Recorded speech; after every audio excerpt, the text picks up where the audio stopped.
वो महावीर जीवन के अंदर ज्ञान ही सर्वस्व है, ऐसी स्थिति भगवान ने निर्मित की और जगत के लोगों को ये मैसेज दिया कि जब तक ज्ञान नहीं रहेगा, मैंने ठोकर खाई तुम भी ठोकर खाओगे। ज्ञान सामान्य यानी कि उपकारी नहीं होता है, तो वो सारा ज्ञान उसे दुखदाई साबित होता है। इसके लिए आदमी होशियार हो, चालाक हो, वो जरूरी नहीं है, क्योंकि वो भी एक ज्ञान का विषय है। कोई होशियार होता है तो ही वो चीटिंग कर सकता है ना, कोई होशियार होता है तो ही किसी को फंसा सकता है ना, कोई होशियार होता है तो जानबूझ के मीठा मीठा बोलकर किसी का घात कर सकता है ना। यानी कि मेमोरी तो है, समझदारी तो है, लेकिन जो मेमोरी सबको घुमाने की है, चालबाजी की है, मायावी की है, तो मेमोरी कोई काम नहीं लगती है। यानी ज्ञान था, लेकिन वो ज्ञान घातक बन गया उसके लिए। इसके लिए मति श्रुत अवधि ज्ञान सम्यक ज्ञान है, ऐसा का ऐसा मति श्रुत अवधि ज्ञान मिथ्या ज्ञान है, जिसे विभिन्न ज्ञान कहते हैं। ऐसे अलग अलग 3 प्लस और माइनस है। तो यहाँ पर अभिधान राजेंद्र कोश के अंतर्गत स्थिरीकरण जो सम्यक दर्शन की मूलभूत भूमिका है, उसमें हरिभद्र सूरी महाराजा जिन्होंने 1444 ग्रंथ का निर्माण किया, उनको कोई पूछे कि आपके शिष्य कितने हैं, तो वो बोले 1444। तो क्या आपके तो 2 ही दिख रहे हैं, हंस और परमहंस। तो क्या ये जो शिष्य है ना और ये जो शरीर है ना, वो कुछ समय के लिए है, लेकिन शासन को यदि भविष्य का निर्माण करना है, शासन में यदि कोई ऐसा जबरदस्त व्यक्ति, जबरदस्त शासन प्रभावक ऐसा कोई व्यक्ति आगे आना चाहता है, तो उसे सम्यक ज्ञान ही आधार है। इसके लिए मेरे 2 शिष्य नहीं है, मेरे 1444 शिष्य, यानी कि एक एक ग्रंथ उसके लिए करुणावंत, एक एक ग्रंथ उनके लिए उपकारी, एक एक ग्रंथ उनके लिए शिष्यत्व साबित हुआ। अब जहां पर देखने का नजरिया शॉर्ट होता है, समय के साथ बंधा हुआ रहता है, क्षणिक रहता है, तो वो उसी चीज के साथ ज्यादातर लंबे समय तक जुड़ा रहता है, उसी चीजों के ख्यालों में रहता है। लेकिन जिसका नजरिया लंबी यात्रा का है, लॉन्ग विजन है, तो वो देखता है। हरिभद्र सूरी महाराज के आज भी ऐसे विशिष्ट साहित्य है जो आज बहुत सारे जीवों को अपने आप में एक नई ऊर्जा प्रदान करता है। ग्रंथ वांचन के साथ साथ उस ग्रंथ को पढ़ते पढ़ते उन्होंने उस समय पर स्थिरीकरण के कारण उस ग्रंथ का निर्माण किया। यानी कि जिसको भी बैलेंस में आना है उसको सपोर्ट लेना पड़ता है। ज्ञान ऑलरेडी बहुत विशिष्ट आधार है, मिथ्यात्व की एक सज्जाएं आती है, और उस सज्जाए के अंतर्गत यानी कि अभिधान राजेंद्र उसके 5 के भाग में उसमें लिखा है कि व्यक्ति को सॉल्यूशन लाना है तो बेस्ट रास्ता कौन सा है। शास्त्र की दृष्टि से ऐसा कहा जाए कि मिथ्यात्व त्याग करना है तो बेस्ट रास्ता कौन सा है। अब किसी को कुएं में से पानी निकालना है, तो कुएं में से पानी निकालना है तो उसके पास रास्ता कौन सा है। वो आवाज लगाएगा जोर जोर से तो पानी निकलेगा, तो कि नहीं। वो रोएगा तो पानी निकलेगा, तो भी नहीं। वो 2-4 दिन तक वहां इंतजार करे तो पानी निकलेगा, तो नहीं। पानी के पास बैठा है, रास्ते सारे गलत है। उसका प्रॉपर रास्ता है कि तुझे रस्सी लेनी पड़ेगी और रस्सी से बंधा हुआ जो बाल्टी है, बकेट है, वो डालना पड़ेगा। और उसमें भी यदि तेरे पास बल होगा तो ही बाहर आएगा पानी, उसमें भी छिद्र वाली बाल्टी नहीं होगी तो ही पानी बाहर आएगा, उसमें भी पानी कुएं में होगा तो ही मिलेगा। व्यर्थ पुरुषार्थ तो ऑलरेडी काम का नहीं है। ये सारी चीजें देखने जाओ तो इतना हमें रिजल्ट देती है कि कोई भी पुरुषार्थ यदि गलत रास्ते का है तो उसकी सारी मेहनत निष्फल जाती है। यहाँ हरिभद्र सूरी महाराज साहब का उनका पुरुषार्थ ग्रंथ निर्माण का नहीं था, उनका पुरुषार्थ अपनी आत्मा का गौरव बढ़ाने का था। इसका मतलब प्रायश्चित का था। तो जो प्रायश्चित उनके गुरु ने दिया, वो प्रायश्चित की वजह थी कि तुम किसी भी सब्जेक्ट को लेके, किसी भी परिस्थिति को लेके, किसी भी घटनाओं को लेके तुम डिस्टर्ब क्यों होते हो कि तुम उस स्थिति वाले नहीं हो। ये सारा संसार जो निर्मित दिख रहा है वो तुम्हारा है ही नहीं, और उस संसार में तुम जितने इन्वॉल्वमेंट हुए हो वो सारी इन्वॉल्वमेंट से तुम ऑलरेडी अपनी परंपरा को उसी तरह बढ़ाते रहे हो। जैसे राग द्वेष किया, तो राग द्वेष जहां जहां भी है वहां तुम्हें जाना पड़ेगा। जहां तुमने क्रोध आवेश संक्लेश किया, बदले की भावना रखी, वहां तक तुम्हें जन्म मरण लेने हैं। जब तक तेरा हृदय साफ नहीं हो तब तक। तेरे हृदय में राग द्वेष इतने विराजमान है, तेरे हृदय में इतने संक्लेश, इतना मिथ्या भाव विराजमान है, संसार में जिस जगह पर राग द्वेष है वहां वहां जन्म लेना पड़ेगा। संसार में जिस जिस जगह पर मिथ्यात्व तरोताजा है, वहां वहां तेरा जीवन, वहां वहां तेरा मरण, वहां वहां तेरी दुनिया बसेगी और तू वो दुनिया छोड़ते अनंत संसार परिभ्रमण करेगा। दो बात बताई, यदि राग द्वेष है तो जहां राग द्वेष है वहां तुझे जाना पड़ेगा। जिस एड्रेस का पार्सल है उस एड्रेस पर पार्सल जाएगा। एड्रेस सही होगा तो सही जाएगा, एड्रेस जो होगा वही जाएगा। यदि आदमी ने सामान जिस व्यक्ति को भेजना था और उस व्यक्ति का एड्रेस सही नहीं लिखा तो सामान नहीं पहुंचेगा। तो अंतर्मन की बात करते हैं कि जिन्होंने जिस भाव से जो क्रिया की है, ते भावे सद्य हमें पत्ते हमी रोए फासे मी पाले मी अणी पाले, ऐसा पक्षी सूत्र में वाक्य आता है। जिस भाव से किया है उस भाव को क्लियर करना पड़ेगा। राग द्वेष एग्जाम्पल है। दूसरे एग्जाम्पल लेते हैं कि तुम्हें मेडिसिन चाहिए, बीमार हो, तुम्हें रिकवरी चाहिए, परेशानी है, तो तुम्हारे पास व्यवस्था क्या है? तुम्हें डॉक्टर के पास जाना ही जाना है कि डॉक्टर के पास बिना जाए हो जाएगा? एक एग्जाम्पल है कि जो चीज जो तुम अपनाते हो वहां तक तुम जाते हो। यहां ज्ञानी कहते हैं आपने राग द्वेष अपना है तो राग द्वेष अपनाने के कारण आपको राग द्वेष में रहना पड़ेगा। अब ये परिस्थिति बनी हरिभद्र सूरी महाराज साहब की, जिनकी पास्ट लाइफ हम देखने जाओ तो जैन नहीं थे। हमारी बात चल रही है स्वधर्मे निधनम श्रेय, जो गीता का संपूर्ण सार है। स्वयं की आत्मा में चलना सीखना पड़ेगा, स्वयं की यात्रा को चुनना पड़ेगा, स्वयं की जो स्थिति है उसे देखकर उसमें आपको क्या परिवर्तन लाना है, क्या पवित्रता लानी है, वो पूरा पॉइंट आउट करना पड़ेगा। अब ये स्थिति से बाहर निकलना नहीं तो उसका कोई भविष्य नहीं बनता। हरिभद्र सूरी महाराज साहब जिनकी ऑलरेडी बहुत सारी ग्रंथ यात्रा है, इसमें से आप जो हर चौदस को बोलते हो, संसार दावा नल दाह नीरम सम्मोह धूली हरणे समीरम, हाँ ये गाथा जो है वो, तो उन्होंने लास्ट में ये गाथा बनाई, यानी ग्रंथ बना रहे थे और ग्रंथ बनाते बनाते एक एक गाथाओं पे जो ग्रंथ का निर्माण हुआ, लास्ट में ये गाथा करते करते उनका देहांत हो गया। 1444 ग्रंथों का निर्माण सिर्फ और सिर्फ एक कुछ ही समय का, एग्जाम्पल के हिसाब से 14 मिनट के प्रायश्चित का है। एक मन ज्ञान रहित है और बिना ज्ञान से वो जो कुछ भी कर रहा है, सम्यक ज्ञान के बिना जो कुछ हो रहा है, अपनी आत्मा का विस्मरण करके जो कुछ हो रहा है, उसका पाप उसके सिर पे नाच रहा है। और वो पाप भुगतने की जगह 84 के चक्कर है, वो पाप भुगतने की जगह लंबा लंबा 33-33 सागरों बब के नरक की आयुष्य है, वो पाप भुगतने की जगह निगोद के अनंत उसर्पणे उसर्पणे काल है। सिर्फ और सिर्फ उसने अपने मन को सजग न रखा। क्योंकि बैलेंस में आना, स्थिरीकरण होना, वो अपनी आत्म जागृति, अपना सम्यक ज्ञान का प्रकाश है। और सबसे बड़ी कमी धर्म आराधक को इसकी ही है और कुछ नहीं है। शरीर का बल है तो तपस्या भी हो जाएगी, पैसे का बल है तो दान भी हो जाएगा, बोलने के लिए आवाज अच्छी है तो गीत भी गा लेंगे, सोचने के लिए है तो कुछ काउंट करेंगे और कुछ हम सोचेंगे कि अच्छा है कि बुरा है, योग्य कि अयोग्य। सोच की शक्ति है, बॉडी में तप की शक्ति है, पैसे की दान की शक्ति है, शायद हम कुछ क्रिया कर ले तो हमें सूत्र की भी शक्ति है। ये सारी शक्तियां होने के बाद भी प्रॉपर आत्मधर्म की जो शक्ति है उससे हम दूर है, वंचित है। 1444 ग्रंथ क्यों रचे? उनको जानवर होने के बाद भी, आचार्य जो है जानवर होने के बाद प्रायश्चित क्यों करना पड़ा? एक परंपरा में देखने जाओ तो एक बालक जो शालीभद्र बन रहा है, वो शालीभद्र बना, उसकी पूर्व भूमिका क्या थी? सारी चीजें हम देखते जाएंगे तो हमें इतना पता चलेगा कि कहीं ना कहीं ऐसी हमने गलती कर दी है, उसका ये नतीजा है। और गलती का नतीजा सिर्फ और सिर्फ ज्ञान के आधार पर होता है, ज्ञान यानी कि अज्ञान के आधार पर, यानी कि गलतियां सारे दोषों के कारण आसपास घूमती रहती है। अब जो निर्दोष है वो परमात्मा है, जिसके पास कोई दोष नहीं है, जिसकी जीवन में कोई बुराइयां नहीं है, जिसके जीवन में कोई ना कोई दूसरे के प्रति गलत धारणा नहीं है, वो तो परमात्मा है।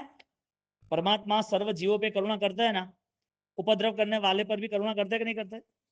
जो उनको परेशान करते उनके प्रति भी उनकी भावना शुभ है ना।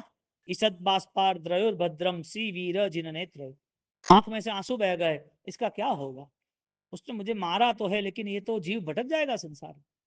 खुद को जो दर्द दिया है उसकी यादें नहीं है, उसका भविष्य देख रहे कि उसका भविष्य क्या होगा। इतनी करुणा परमात्मा में, परमात्मा की रगो रग में, बूंद बूंद में बसी हुई है। ये परमात्मा जिनके अंदर इतनी करुणा है, तो ये करुणावान परमात्मा यदि सबको माफ कर सकते हैं, इसका मतलब ये है कि हम भी परमात्मा के करुणा पात्र है। इसका मतलब ये है कि परमात्मा यदि मुझे माफ कर सकते हैं तो मुझे ये देखना चाहिए कि मुझे परमात्मा ने चांस दिया है, अब उस चांस की मुझे वैल्यूज करनी है। परमात्मा ने मुझे अवसर दिया है, उस अवसर का मूल्यांकन करना है। परमात्मा ने अवसर दिया कि तेरी सारी गलतियों को माफ करने का अवसर है तुझे पास, सारी गलतियों को बदलने का, सुधारने का अवसर तेरे पास है। यदि तू ये नहीं कर सकता है तो फिर अवसर बैर बैर नहीं आवे, बार बार वो अवसर आने का कोई चांस नहीं मिलेगा, क्योंकि अवसर जो मिला है वो बहुत कम लोगों को मिला है। तुम्हें अवसर क्या मिला है? जवाबदारी निभाने का संसार की। अवसर क्या मिला है? कि तुमने जो एम्पायर खड़ा किया है उसको मैनेज करने की। अवसर क्या मिला है?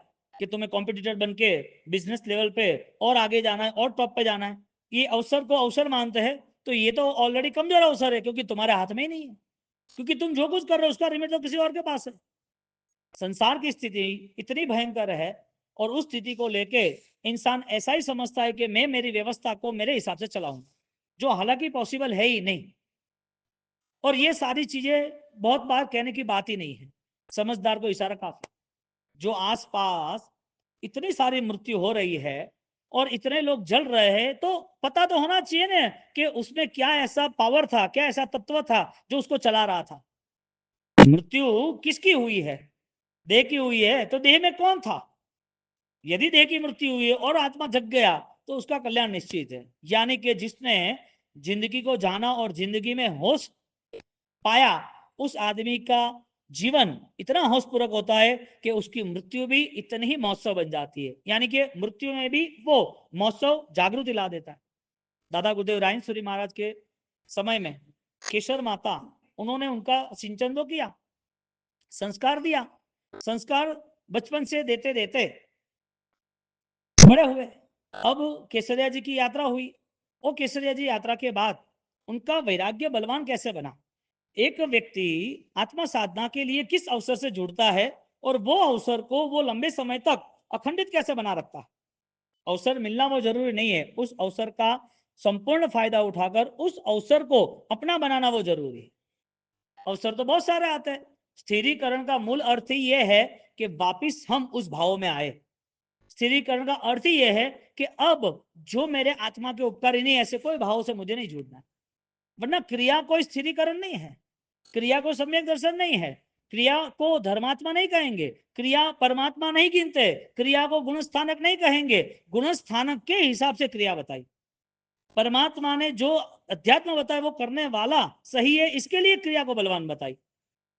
गुण स्थानक इसके लिए बना के उस लेवल का सोच, उस स्तर की स्थिति आप निर्मित करते हो, इसके बाद क्रिया शुरू होती है। मिच्छम परिहर धर सम्मतम, क्रिया का प्रारंभ होती है जब मिथ्यात्व त्याग होता है। हमने सोच लिया कि क्रिया वो संपूर्णतया धर्म है, ज्ञानी कहते वही क्रिया में तू मिथ्यात्व को समाप्त कर, वो क्रिया धर्म नहीं बनेगा, वो क्रिया तुझे भगवान बना देगी। तुझे धर्मात्मा बनना है कि परमात्मा बनना है? तुझे धर्मात्मा बनना है कि परमात्मा बनना है? तुझे क्रिया करके एक ही भाव पूरा करना है कि इस क्रिया से भाव पूरे करना है? तू क्या लक्ष्य लेके क्रिया कर रहा है? राजेंद्र सूरी महाराज साहब, वो पढ़ाई की धार्मिक आराधना हुई और आराधना करते करते इतने संस्कार मजबूत हो गए और वो संस्कार के बाद उनको बिजनेस के लिए वो वहां गए। अब देखो आप, संस्कार बचपन से दिए गए, वो बड़े हुए, उनको वहां रंगून डायमंड वगैरह हीरे के व्यापारी बने। अब हीरे के व्यापारी बने और वहां पर सीखते सीखते घर पे भरतपुर संदेश आया कि आप आ जाओ, पिताजी की तबीयत ठीक नहीं है, आप आ जाओ, पिताजी की तबीयत ठीक नहीं है। और उस पिताजी की तबीयत ठीक ना होने के कारण यहाँ पर आपको उनसे मिलना है। तो ठीक है, चले जाते, अभी बचपना है, उम्र बड़ी नहीं है, टीनेजर से। और जब वहां गए और वहां जाने के बाद वो देख रहे पिताजी सोए हुए, बीमारी है, शरीर का धर्म क्या है? जिसकी सोच ये है कि शरीर मेरा वैसा का वैसा ही रहेगा, शरीर मेरा बलवान ही रहेगा, मैं चाहूंगा ऐसा ही रहेगा, ये सब मिथ्या सोच है। नित्य में अनित्य भावना, अनित्य में नित्य भावना, 21 प्रकार के मिथ्यात्व में ये भी एक सेंसिस है कि शरीर को ही आत्मा मानना, शरीर को ही सब कुछ मानना, शरीर से ही सुखी, शरीर से ही दुखी, शरीर सुखी तो सब अच्छा, शरीर दुखी तो सब बुरा। ये जो सोच बनाई है वो धर्मात्मा बन नहीं सकता, क्योंकि जो शरीर जलने वाला है उसके ऊपर कितने भावों से नजर टिकी हुई है। जो शरीर का दफन होना निश्चित है, कटना निश्चित है, बीमार सड़ना निश्चित है, उसकी नजर वहां से हट ही नहीं रही है। इसका मतलब यह हुआ कि उसकी विचारधारा अभी तक वहां तक ही रुकी है जहां शरीर है। अशरीरी क्या है, अनात्मा पर रुकी है, आत्मा क्या है वो पता नहीं है। तो ऐसी व्यक्ति को मृत्यु के समय भी धर्म तभी फलीभूत होता है जब उसे शांति मिलती है, मन से नहीं, शरीर से। इसके लिए कई बार आप कहते हो ना, वो तो बैठे बैठे चले गए। अरे पर जिंदगी भर क्या किया, चले गए तो वापिस अवसर थोड़ी मिलने वाला है कि उनको अटैक आया, कोई दर्द ही नहीं था, उनको 70-80 साल हो गए, और 80 साल की उम्र में तो एक बात हुई, सुबह चाय पी साथ में और कहीं मिलने गए और आधे घंटे में तो उसकी डेथ हो गई। यार वो तो एकदम जीवन उसका अच्छा था। हो, अरे जीवन अच्छा था किस भरोसे, किस बैलेंस में आप कह रहे हो? उसने संसार का पालन पोषण किया, इस संसार की जवाबदारी निभाई, उन्हें जो कुछ किया उसमें मिथ्या त्याग हुआ तो बहुत अच्छा जीवन है।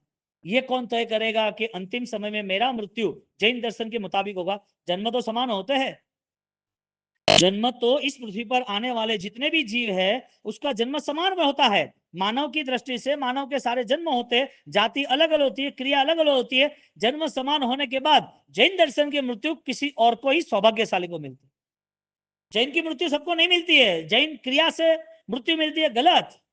वास्केप डला दिए, राखी बांध ली, तपस्या हो गई, दान दे दिया, इसका मतलब जैन मृत्यु की नहीं। जैन मृत्यु के लिए अंतर मन से हमें नित्य की, शाश्वत की, आत्मा की भावना करनी जरूरी है, और उस भावना से ही उसका निश्चित परिवर्तन। रायन सूरी महाराज साहब वहां आए और जब देखा कि ये तो शरीर है, यानी कि पिताजी बीमार है, और वहां पास में गए, और पास में जाने के बाद उनसे धर्म की बात की, चर्चा विचारणा की। थोड़ी देर के बाद वो गए, टीनेजर से, हाँ 60-70 रनिंग, 16-17-18 साल की उम्र होगी। अब वहां से जब निकल गए और 3-4 घंटे के बाद पब्लिक घर पे आने लगी सब। अब उनके अंदर जो धर्म का सोर्स था, धर्म ज्ञान की जो स्थिति थी, धर्म ज्ञान का जो डेटा था, वो सारा संग्रह अब उसके सामने आ गया। जिसने ज्ञान पाया है वो सोचने की क्षमता रखता है, जिसकी सोच और चिंतन में बल है वो सही निर्णय भी ले सकता है। सही निर्णय एक ही है, तुम कितने नॉर्मल बन सकते हो, तुम कितने अपने मन के द्वंद्वों से बाहर निकल सकते हो, तुम कितने विरोधों से और अपनी सारी परिस्थितियों को, उपद्रवों को तुम कितना खत्म कर सकते हो। दुनिया में कोई कभी व्यक्ति आपको सफलता देने वाला है नहीं। सफलता का दान कभी होता है, देखा है?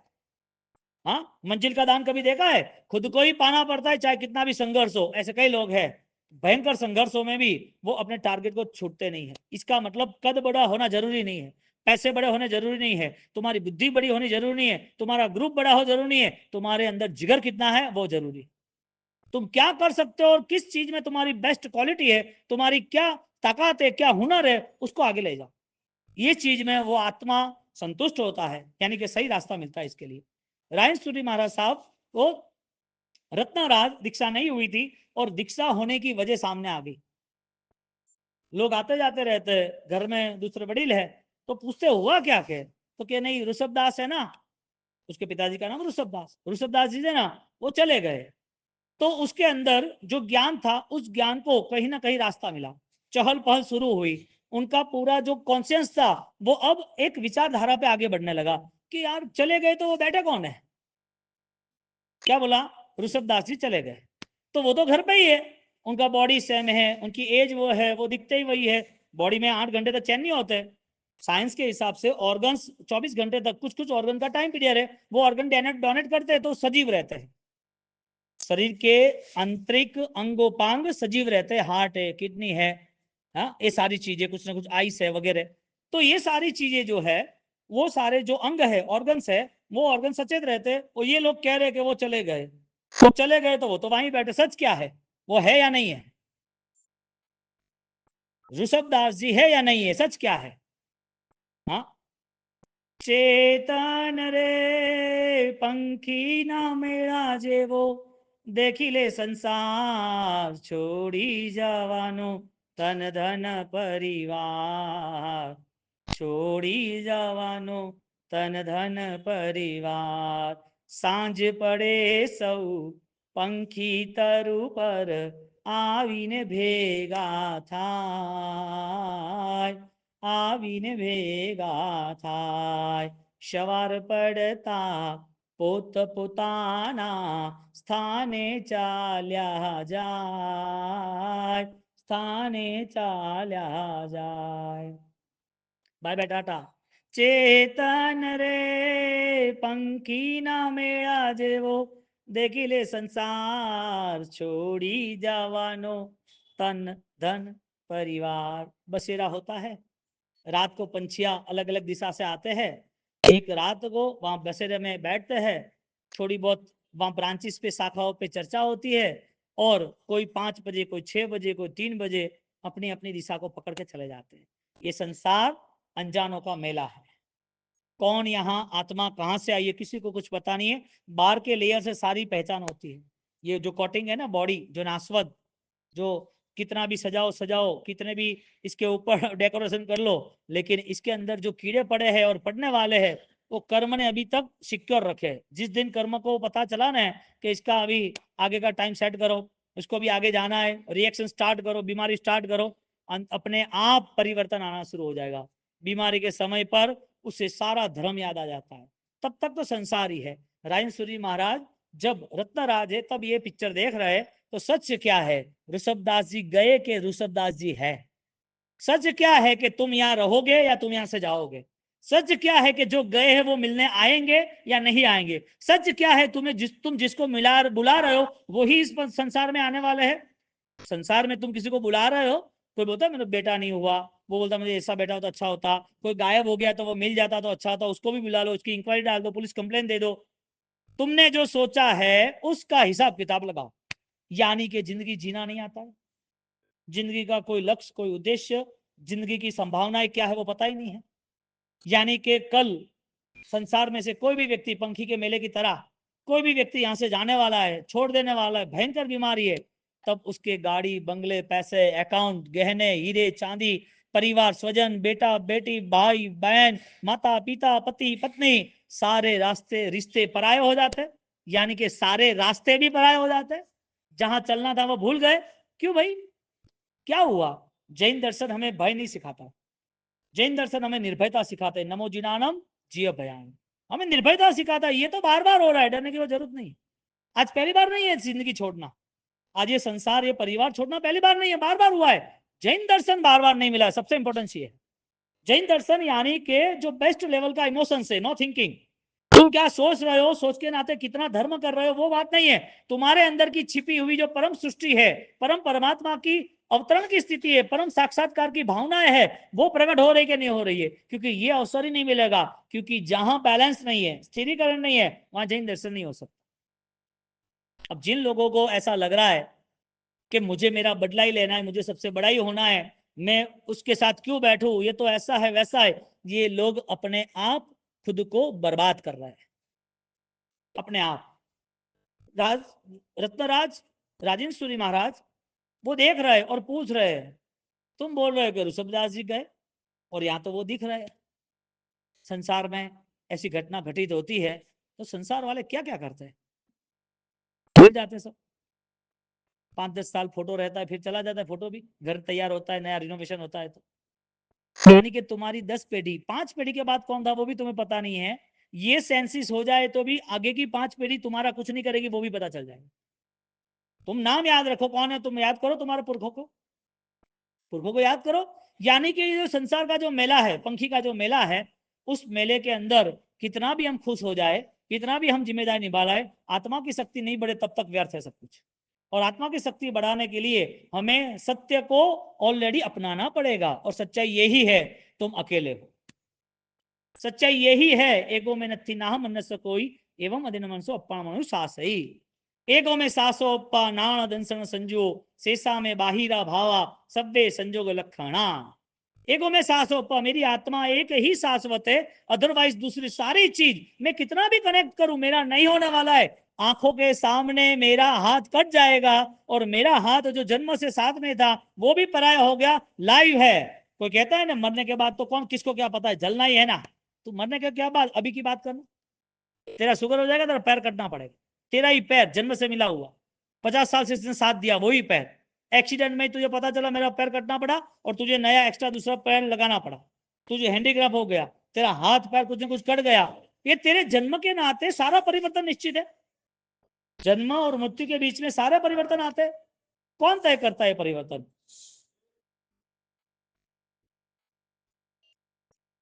परिवर्तन कौन तय करता है ये सब? यानी कि तुम्हारा कुछ भी नहीं है। रत्नराज जब वे पूछ रहे हैं तो केसर माता के पास जा रहा है कि ये लोग मुझे कह रहे हैं कि चले गए चले गए, और पिताजी तो यहाँ बैठे हैं कि बेटा मैंने आपको पढ़ाया था ना कि संसार में आत्मा के सिवाय सब कुछ अनित्य है, और आत्मा भी संसार में इसलिए भटक रही है कि हमने सारे गुनाह किए, उसकी ये सजा है। कर्म नहीं सोचना, गुनाह सोचना। लोग क्या सोचते हैं, मीठी मीठी भाषा बोले, कर्म है वास्ते, गुनाह बोलो ना, अपराध किए है इसके लिए। इसका मतलब अपराध बहुत बड़ी चीज है, नहीं होना चाहिए। इसका मतलब जब भी हम कोई कदम उठाएंगे सोच के नाते, हमारी विचार यात्रा गलत चलेगी, हम विचार को कंट्रोल करेंगे। क्रिया की यात्रा नहीं कह रहा हूं, विचार की यात्रा। पद यात्रा नहीं हो रही है, भाव यात्रा की बात कर रहे हैं। पैर तो चल जाएंगे, और पैर कमजोर हो गए तो रुक जाएंगे। पैर कट जाएगा, चलना भी बंद हो जाएगा। और कितने भी पैसे हो लेकिन शरीर साथ नहीं देगा, 3-4 लोग सर्वेंट्स काम भी करेंगे, मन भी नहीं होगा कि चलना ही नहीं है, जाने तो ना, अभी बहुत परेशानी हो रही है, ये चढ़ रहे, बहुत दर्द हो रहा है, नहीं जाना है। तुम्हारे पास तुम्हारा कुछ भी नहीं है, ये समझने के नाते हमें ये तय करना पड़ेगा कि ये सारा संसार अपराधों ने खड़ा किया है। मैं मालिक बनता हूं वो बेवकूफी है मेरी, ये मेरा है, मैंने कह दिया, बेवकूफी है। और ये बेवकूफी मेरी खत्म नहीं होगी तो धर्म और प्रवेश नहीं होगा। जब तक खिड़की नहीं खुलेगी तब तक धूप नहीं आएगी। खिड़की खुली और सुनहरी धूप सुबह की आ गई, पूरा रूम, पूरा हॉल उजाला से भर गया, और उसकी किरणों के द्वारा चारों ओर सुवर्ण सुवर्ण हो गया। सूरज की यानी कि नैसर्गिक कलाएं है, कुदरत इतनी सारी चीजें देता है। रत्नराज को स्पष्ट बता दिया, आत्मा यहीं कुछ समय के लिए रहती है, वो आत्मा चली गई, और यहाँ पर इस शरीर को जलना ही जलना है। माता का वचन था, और माता के वचन को जागरूक किया, और माता के वचन यानी के आगम के वचन को कनेक्ट करके उन्होंने सोचा कि मुझे भी मरना है। क्या बोला? मुझे भी मरना है। जवाब क्या होगा? मुझे भी ये सब कुछ छोड़ना है। माता का जवाब क्या होगा? ये सब कुछ मेरे साथ भी होने वाला है। माता का जवाब क्या होगा? यानी कि कोई माता पिता अपने बेटे को, या तो परिवार में कोई धार्मिक सदस्य अपने परिवार को ये धार्मिक चर्चा करता है। बात ये है, आपको मैं कंडीशन नहीं बता रहा हूं कि वो स्टोरी की कंडीशन क्या है। कंडीशन ये है कि where are you and how are you, आप कहाँ हो, आप क्या करना चाहते हो बेटे बेटियों के साथ, परिवार के स्वजन के साथ, जो अनजानों का मेला जो ऑलरेडी बिछड़ जाने वाला है, उनके साथ आप चाहते क्या हो? उनका ऑलरेडी प्यार है या नहीं है? उनका स्नेह या नहीं है? उनका ही है कि उनकी आत्मा का भी है? उनको सारी सामग्री देना, सुविधा देना, या तो समृद्धि की तरफ आगे ले जाने के लिए उसको धंधा बिजनेस दुनियादारी बताना, क्या वास्तविक उसका जैन कुल, उसका जैन दर्शन, उसका जैन धर्म, ये अवसर उसके लिए फलीभूत साबित होगा? ऐसा कोई उपकार परिवार में कोई कर रहा है? जवाब ना है कि हाँ है। उसको जैन कुल के नाते इतना भी पता नहीं चलता कि रात्रि भोजन में अनंत हिस्सा है, इतना भी पता नहीं चलता कि जमीन कंद ऑलरेडी भयंकर जीवों की हिंसा के कारण होता है, इतना भी पता नहीं चलता कि खाना चाहिए नहीं खाना चाहिए, इतना भी पता नहीं है कि किसके साथ क्या मन बनाना रहे। चींटी की हिंसा को हिंसा मानने वाला मन से जो ऑलरेडी दुर्भावना रख रहा है, उसे हिंसा क्यों नहीं मान रहा है? इसका मतलब ज्ञान का कोई व्यवहार ही नहीं है। कहां बैलेंस की बात करनी है हमें? कथाएं तो आपने सुनी हुई है बहुत सारी, कथाएं तो सुनते सुनते ऑलरेडी यहाँ की 10 ज्यादा में चेंज हो गई। गौड़ी जी पार्श्वनाथ की निश्रा में 100 साल जिसके हुए या 50 साल जिसके हुए, उन्होंने क्या कम सुना है वो तो बताओ। कितने भगवान के दर्शन नहीं किए, क्या भक्ति कम की है, क्यों पचखान नहीं लिए, कहाँ तपस्या नहीं हुई है, कहाँ दान नहीं दिया है, क्या गीतों नहीं गाए हैं, सब कुछ किया है ना, रह क्या गया वो बताओ। इसका मतलब अभी तक हमारा विजन स्थिरीकरण का जो होना चाहिए वो नहीं हुआ। माता को पूछ रहे, मेरा भी यह हाल होने वाला है। माता क्या बोलेगी? सच बोले या झूठ बोलेगी? आत्मा को स्थिर करने के लिए सच्चाई का ही सहारा चाहिए। जिस दिन जीवन में द्वंद्व खड़ा हो, जीवन में कहीं ना कहीं ज्यादा आपत्तियां, मुश्किलियां, बहुत कठिन परिस्थितियां हो, तब सीधा शरण धर्म का और ज्ञान का लेना। चत्तारि शरणम पहुंच जामी, 4 शरण मंगलकारी है। हरियंते शरणम पहुंच जामी, सिद्धे शरणम पहुंच जामी। ये सारे शरण में सबसे श्रेष्ठ 4 शरण में 14 शरण है। केवली पन्नतो धम्मो शरणम पहुंच जामी। हम ये सब भूल गए, इसके लिए स्थिरीकरण रहा। रत्नराज को बात की, और रत्नराज ने ये बात सुनने के बाद अपने मन में संकल्प कर दिया कि यदि मुझे 50-100 साल के बाद भी यदि मुझे जलना ही है, मुझे सड़ना ही है, तो मैं मेरे कर्मों को क्यों ना जलाऊं? शरीर जले वहां तक काफी है या कर्म जलना जरूरी है? शरीर जले तो जीवन समाप्त हो गया, और कर्म नहीं जला तो अगले भव में भी जलेगा, उसके अगले भव में भी जलेगा। शरीर तो जलता रहेगा, जब तक शरीर मिलेगा तब तक जलेगा। दफनाएंगे, काटेंगे, छूटेगा, परेशानियां होगी। नरक के जीवों में 33 सागरोपम का आयुष्य है, और पहली दूसरी तीसरी नरक में 15 परमाधामी देव सामने खड़े हैं 10 प्रकार की वेदनाओं में, और चमड़े उखाड़ देते हैं, चिल्लाते हैं। जैसे वो फ्राई करते हैं ना, सब बनाते हैं फरसान वगैरह, ऐसे तल देते हैं। ये सारी चीजें एक बार नहीं अनेक बार हमने सहन की, और हजारों सालों तक सहन की, और कम से कम 10,000, उसके बाद सागरों कम की स्थिति सहन करने के बाद भी ये शरीर कभी भी बंद नहीं हुआ जलने का। पर्याय का स्वभाव है, पर से आया हुआ है, और जहां से आया वहां चला जाए। हम ये मानने के लिए तैयार नहीं है कि ये मैं मालिक नहीं हूं। हम मानने के लिए तैयार नहीं कि सब कुछ बिछड़ जाएगा, बिछड़े उसके पहले मुझे छोड़ देना है। रत्नराज वो कह रहे हैं कि ये जले उससे अच्छा तो कर्म जल जाए, अच्छा है ना। यहां से धर्म का प्रारंभ होता है, क्योंकि पराया है उसे पराया माना। जो खुद का है, स्वयं का है, उस खुद में खुदा जाना। मेरे में खुदा है, मैं परमात्मा हूं, तो मैं बाहर निकलूंगा, मैं क्यों नहीं निकलूं बाहर। ये कंडीशन को लेके उनकी भावना बदल गई। जो संस्कार दिए थे धर्म के, वो उनके अंदर जागरूक रहे, यानी उनके अंदर ही रहे। उसके बाद संसार की स्थिति में कमाने के लिए बाहर गए। उसके बाद पापा के पास वहां आए। यहाँ आने के बाद बातचीत करने के बाद ये सारी घटना देखने के बाद अंदर छिपी हुई सद्भावनाएं प्रकट हो गई। प्रकट होना बहुत मूल्यवान चीज है, यानी कि बहुत ही अमूल्य है, लेकिन प्रकट होने के बाद निर्णय ना लेना बहुत बहुत बड़ी मूर्खामी है। समझदारी आने के बाद उस समझदारी का क्विक एक्शन, निर्णय ना लेना, वो सबसे बड़ी मूर्खामी है, गलत फहमी है। क्योंकि इंफॉर्मेशन लेवल पे तो हमारे पास बहुत कुछ है, और कुछ भी ना हो तो गूगल और दुनिया तो बहुत दे देती है। हमारे पास इंफॉर्मेशन लेवल पर, इंटेलिजेंस लेवल पर हम तो बहुत कुछ कलेक्ट करते हैं, हमारे पास क्या कम है। और आज तो अभी ये साल भर में तो एआई ने तो धमाल मचा दी है, सबको फ्री कर देगा, चाहो वो हो जाएगा एआई से। जो अभी नई टेक्निक निकली है उसमें आपको दिमाग भी लगाना नहीं है। अब आप बताओ, इतनी बड़ी बड़ी बड़ी स्थितियां बनती जाती है दिन प्रतिदिन। हाँ, एक तरफ गूगल आया ना, गूगल के बाद दूसरी चीज आई, तीसरी चीज आई, चौथी चीज आई ना, आती रही आती रही। इंफॉर्मेशन लेवल पे कोई कमी है? आपको कुछ भी ज्ञान इकट्ठा करना हो तो दुनिया में ज्ञान मिलता है ना, हर लेवल का, हर सब्जेक्ट का, हर बिजनेस का मिलता है कि नहीं मिलता है। किसी को खाना पकाना नहीं आए तो उसको भी 100 चीज आ जाएगी 100 दिन में। रोज फोन में से देख लेगा रेसिपी क्या है, नहीं आती तो भी सीख लेंगे। किसी को कायदे कानून नहीं आते और किसी वकील ने धोखा किया तो भी 1 साल में वो 2800 कायदे, पहले आईपीसी था इंडियन पिनल कोड, अभी भारतीय संविधान बन गया, वो आईपीसी देख के वो सब कुछ कर सकता है। किसी को बीमार हो गए, बहुत ज्यादा परेशानी हो गई, और उसको इतनी बीमारी हुई, बहुत तड़पता रहा 6 महीने तक, उसने ठान लिया कि मुझे ऑलरेडी सारी मेडिकल और औषधि क्या है देख लेना है। वो 6, 8, 12 महीने में सारा सर्च करके औषधि का ज्ञान ले सकता है, मेडिकल का ज्ञान ले सकता है, कायदे कानून का ज्ञान ले सकता है, बिजनेस का ज्ञान ले सकता है। लेकिन अपना ज्ञान नहीं ले ले तो क्या करना। ये सारा बाहरी ज्ञान है, ये सारा संसार को चलाने के लिए कुछ समय के लिए आवश्यक है, इसका कोई दूसरा इश्यू नहीं है। लेकिन अपने को भूल के ये ज्ञान आया कहां से? आत्मा नहीं होती तो कौन सा ज्ञान लेते?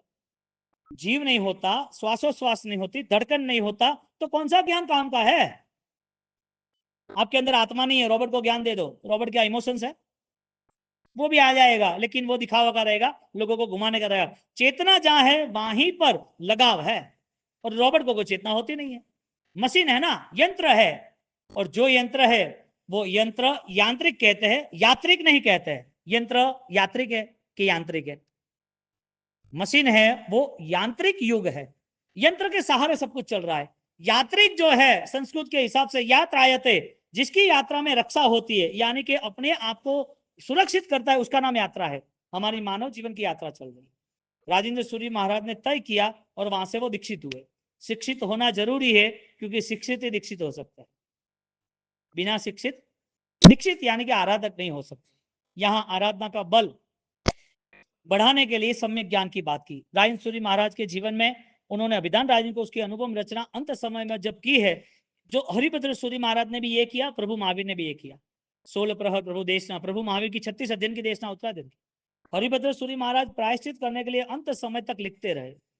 उनको प्रायश्चित जब दिया तब उनकी उम्र थी, यानी कि पहले जैसी ताकत नहीं थी, बहुत सारा अभ्यास हो गया था। और हरिभद्र सूरी महाराज को जब उनके गुरु ने प्रायश्चित दिया तो वो प्रायश्चित 1444 ग्रंथ बनाना, और वो ग्रंथ बनाते बनाते बनाते उनका आयुष्य समाप्त हो जाएगा। उनको पता था इतना बड़ा प्रायश्चित उनके गुरु ने, यानी कि गुरु को उन्होंने पूछा नहीं कि मुझे इतना सारा वहन करना, इतना सारा पाप मेरे सिर पर है। गुरु के हाँ है।